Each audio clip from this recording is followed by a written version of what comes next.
Hi there. Very good morning to all our viewers who's joined us live here on this broadcast on Moneycontrol. You're watching Newspresso with me, Stacy Pereira. And in the next few minutes, we're going to give you a lowdown of all the top stories from across the globe. Of course, those big reveals that we're getting from that anticipated Apple event and also the macro data that we got last evening from India. And of course, all the latest trends that are doing the round, which will keep you informed and ahead of the others. So let's get straight to it and get you all that we're getting from our global dispatch this morning. Well, it seems like another day of losses it was on Wall Street as investors look towards the release of that consumer price index or CPI data for more insights on inflation. Now, the Nasdaq Composite was particularly a hard hit, declining by about 1% as the tech names came under pressure. S&P 500 too falling nearly 0.6% and the Dow ticking down by 0.1%. The post-market trade, we did see the futures tied to these averages trade lower or near the flat line. In stock-specific action, like I was mentioning, Apple definitely slipping there by 1.7%, weighing on the index. Street really not impressed by those new releases, perhaps. Also, a bit more on that we'll tell you later on the show. But we also saw Oracle, that stock really notched its worst day in more than 20 years on the back of disappointing revenue as well as a softer guidance. Now, Wall Street is focusing on that August CPI report, which is due later today. Economists are anticipating a 3.6% rise versus the 3.2 reading that it saw last month, and sticky inflation may have the Fed pause its hikes in the next meeting. And the optimism is waning clearly as investors in the Euro region too are feeling the heat. Markets in Europe closed slightly lower on Tuesday. The Pan-European Stock 600 index ending by 0.2% lower, and we saw major bourses as well as sectors pointing in opposite direction. It was the chemical stocks that dipped by about 1.5%, leading the losses, whereas auto and telecom stocks were the ones that rose by about 0.7%. Paper and packaging company Westrock, those ones, its shares jumped by about 8% on the back of an announcement that it would be merging with Europe's Smurfit Kappa, though we saw investors show less confidence there on that deal talks, which took Smurfit Kappa's stock down by about 8% on the FTSE 100. In macro data, we did see UK's late mortgage payments, which rose by about 13% in the second quarter and jumping to about 28.8% on an annual basis, according to figures that were published by the Bank of England. This is coming in at a 7-year high. And in the Asian markets, where data is really driving the markets right now, in Asia-Pacific region, indices are trading under pressure as investors are digesting this economic data that has come out from Japan as well as South Korea. South Korea's unemployment rate for the month of August has come in at 2.4%. This is the lowest since the June of 1999. Meanwhile, corporate confidence in Japan has fallen for the month of September, sliding to a plus 4 points from the plus 12 that it reported in August. Now, Japan's Nikkei 225 clearly falling from that 3-day winning streak that it had, but now trading under by 0.79%. Australia's S&P ASX 200 also trading in the red, down by about 0.87%. Hong Kong's Hang Seng Index also holding a little bit of those gains, as well as mainland Chinese stocks, which have gained marginally on open. The GIFT Nifty right now also indicating a muted start or a gap down really for the Indian indices. On the commodities front, we did see oil prices jump by about 2% to a near 10-month high on Tuesday, and this on the back of a tighter supply outlook as well as OPEC's optimism over the resilience of energy demand in the major economies. Now, Brent crude futures rose by about $1.42 or about 1.6% to settle in above $92.06 per barrel. Now, OPEC is the one that stuck to its forecast for the robust growth in global oil demand in 2023 as well as 2024, citing that there are signs that major economies are growing stronger than expected. Now, OPEC's monthly report forecast for the world oil demand will rise by about 2.25 million barrels per day in 2024, and they've kept that unchanged. Now, OPEC member Libya, though, has shut 4 of its eastern oil export terminals due to that deadly storm that has hit the African country.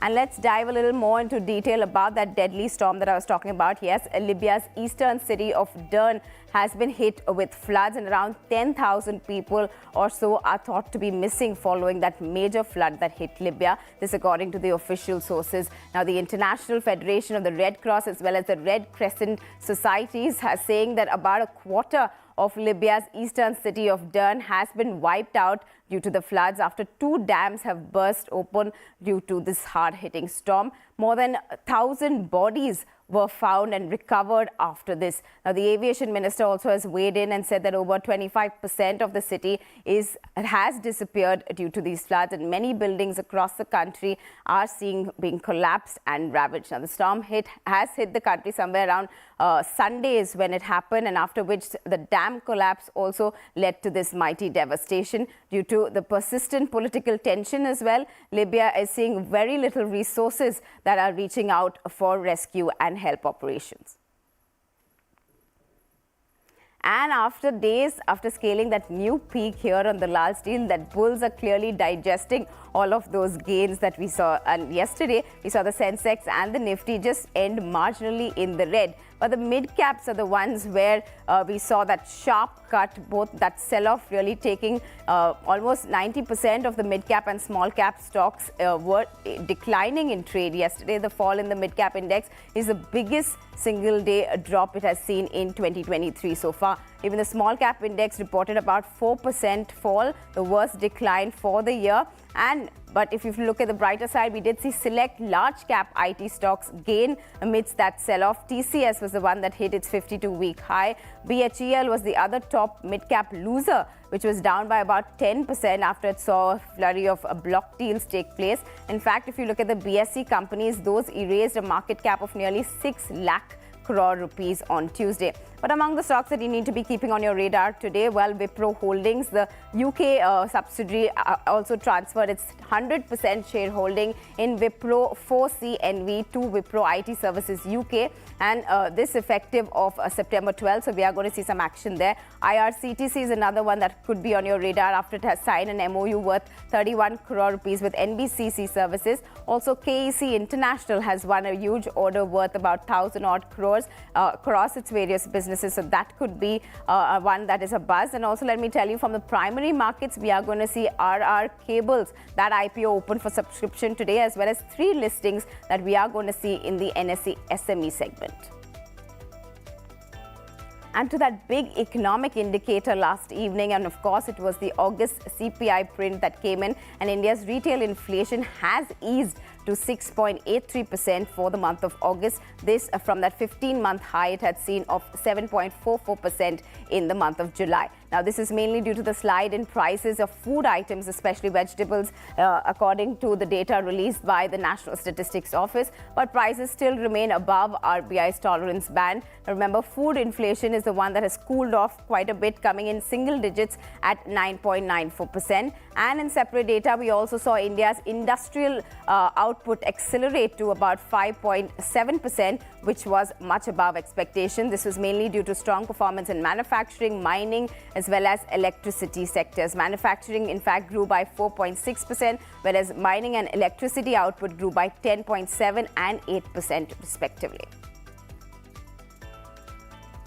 Now, in a bid to phase out diesel vehicles, Transport Minister Nitin Gadkari has warned automakers that he will seek additional GST on diesel engines. Now, this he was speaking at a Siam convention, and the minister went on to say that he will be meeting with Finance Minister as well as place this request to impose additional 10% GST on diesel-powered vehicles. Now, the minister also said that the industry needs to reduce its production of diesel vehicles, and if not, then the government may be forced to hike prices. Well, this statement definitely didn't go down well with the automakers, who believe that any additional kind of taxation will go on to hurt the industry. And soon after, just hours after making that statement, we saw the minister come out and tweet saying, and I quote, "There is an urgent need to clarify on media reports suggesting an additional 10% GST on the sale of diesel vehicles. It is essential to clarify that there is no such proposal currently under the active consideration of the government." But let's listen into what exactly the Transport Minister had to say and then have to give this clarification. आप diesel का production कम करिए,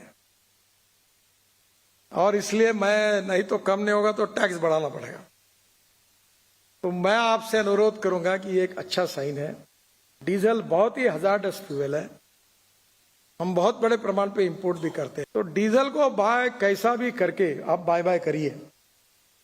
मैं आपको ये बहुत नम्रतापूर्वक request से करूंगा, नहीं तो BS6 जैसा डीजल का भी हाल ऐसा ही होगा कि बस आप करते रहिए, हम इतना टैक्स बढ़ा देंगे कि आपको बेचना मुश्किल हो जाएगा। तो ये डीजल व्हीकल को आप ही सुमोटो इनिशिएटिव लेकर आप कर भी रहे हैं, इसीलिए 18% पे आया।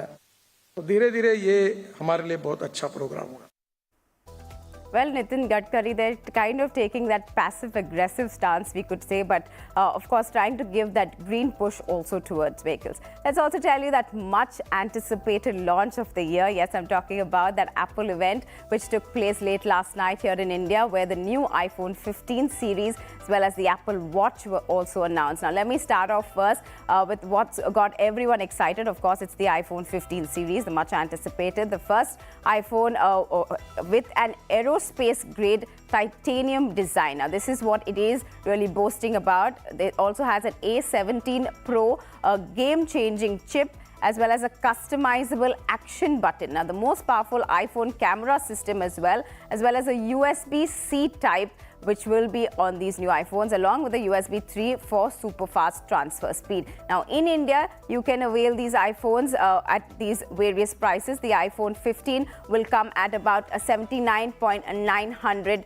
odd rupees, 79,900 odd rupees. The iPhone 15 Pro is going to cost you about 1,34,900 rupees, whereas the iPhone 15 Pro Max will come or really pinch your pockets for about 1,59,900 rupees. Now, apart from the iPhone, the Apple also announced that its first ever carbon neutral product, that's right, which was the Apple Watch Series 9. Now, Apple announced a magical new way to use your watch without even touching the screen, a display that's twice as bright, and as you can also choose a watch case and the strap combination that's carbon neutral. Apple said that it wants to make all of its products carbon neutral by 2030. And now moving on to the AirPods as well, where Apple has launched AirPods Pro 2. It's a second generation with a MagSafe charging. Now, charging as well as charging capabilities. According to the company, AirPod Pro 2 will deliver incredible sound quality and also a more immersive spatial audio experience. So definitely those prices are what people are going to keep their eye out for, but just the Apple 15, the iPhone 15 coming in there at somewhere 80,000 rupees. So maybe that could be your next, and they are pretty much betting on the festive season for those sales.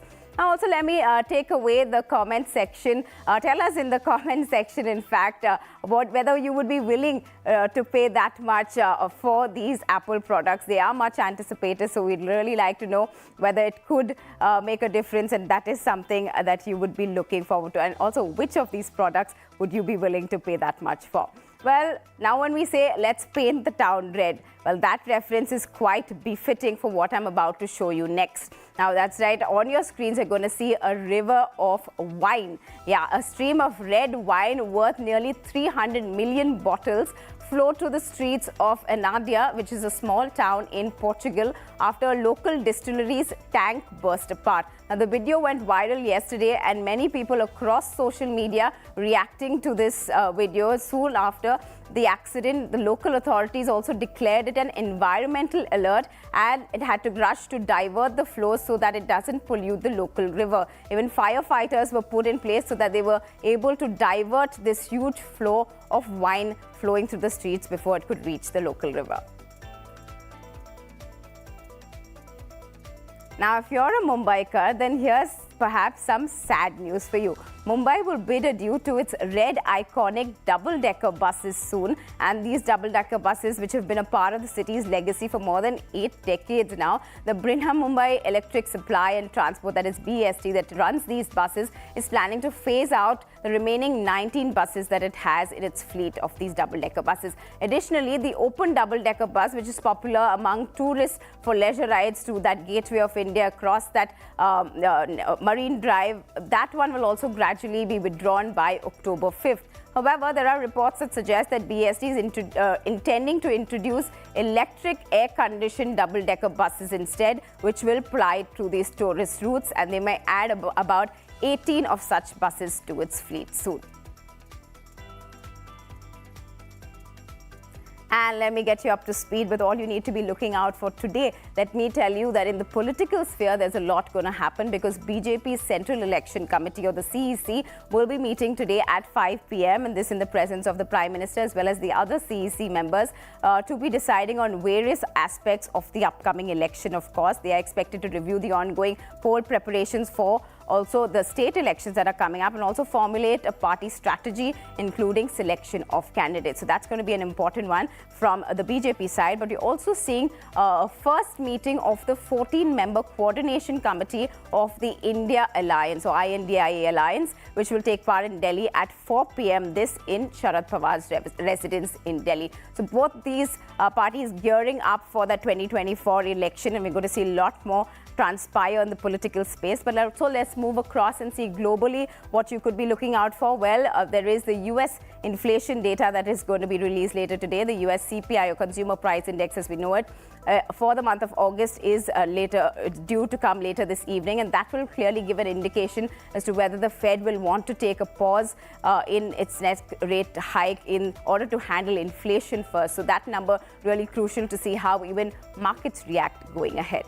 Well, with that, it's a wrap, and hope this dose of Newspresso was useful, informative, and gives you that kickstart to your day. Don't forget to come back here tomorrow, same place, same time, for your fresh shot of Newspresso. From all of us who put this show together, thanks so much for tuning in.